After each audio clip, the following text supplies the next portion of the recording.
Hi everyone, Merry Christmas. I just wanted to pop in and read some Final Fantasy books. I've got two.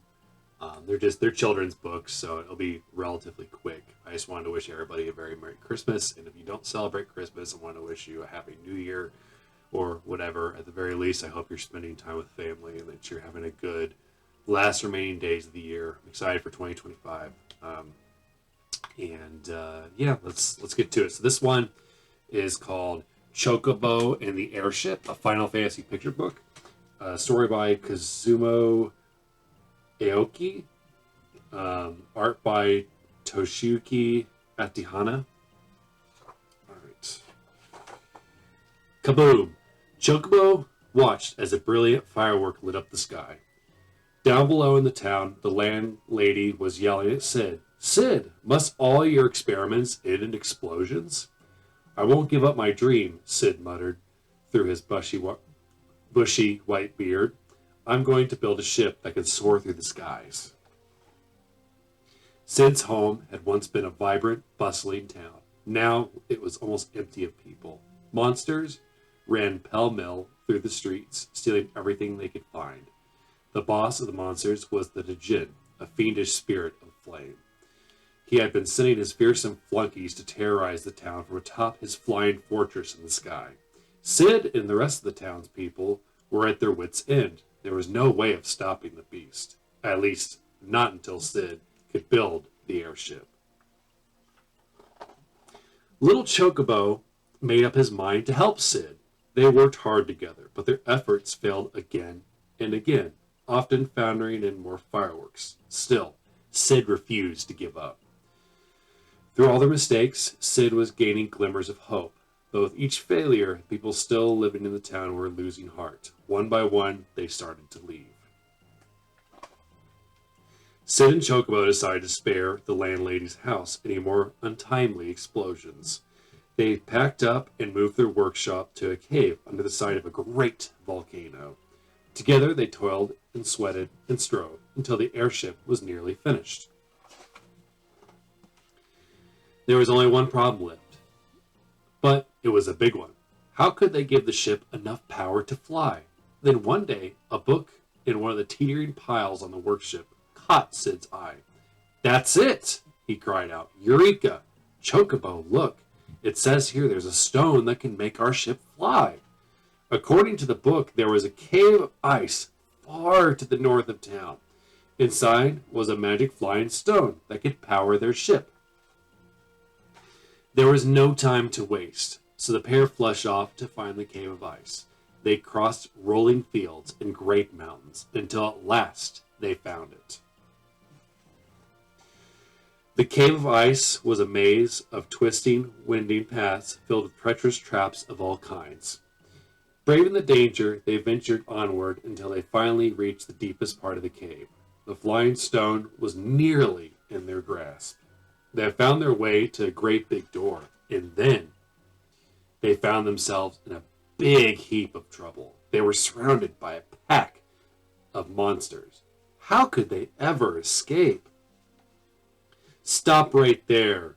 In popped in the Reg Mage, the Warrior, the Black Mage, and the White Mage.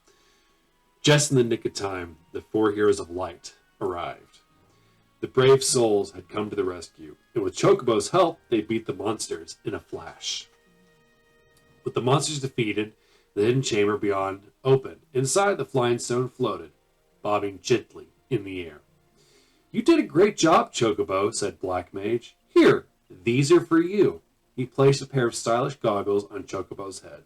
Now, let's get back to town. Chocobo and his friends returned to town, but sadly, it was still empty. I guess the people aren't coming back, said Sid. Or so he thought. Sid, you got your hands on a flying stone, I see.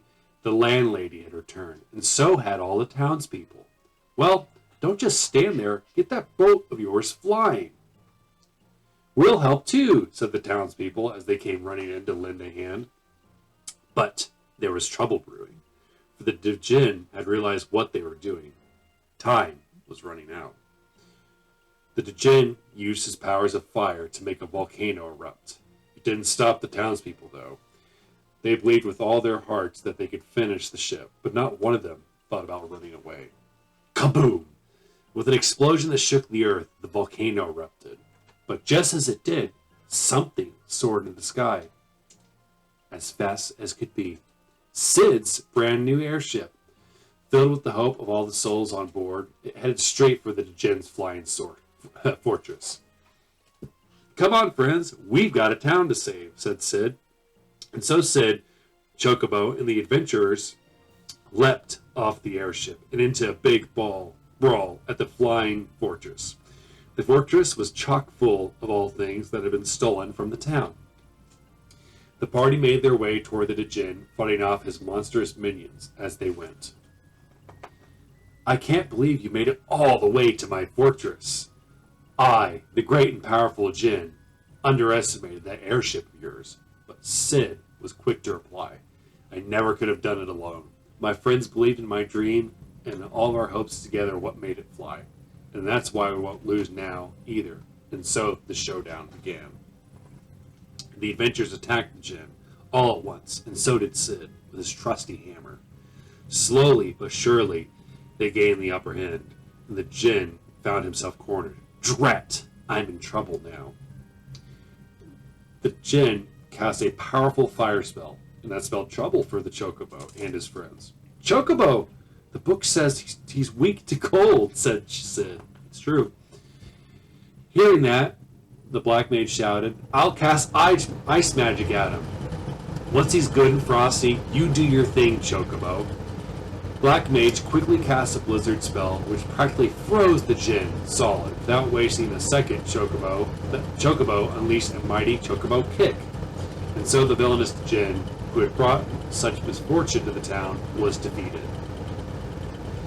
The flying fortress began to collapse, but Chocobo and his friends managed to escape back to the airship. But they weren't alone.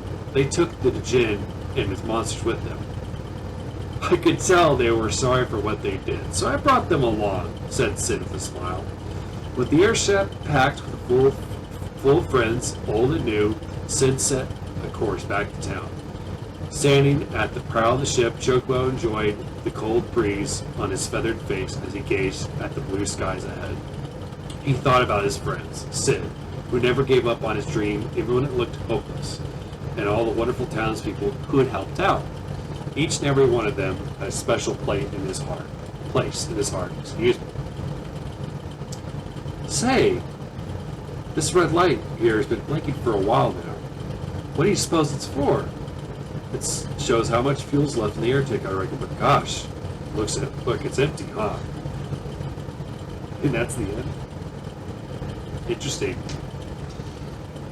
So that was Chocobo and the airship. Thank you for watching. I'm going to do another one. There's another Final Fantasy book. That'll be in the second video. Thank you so much for watching. Have a Merry Christmas. Happy Holidays. Happy New Year.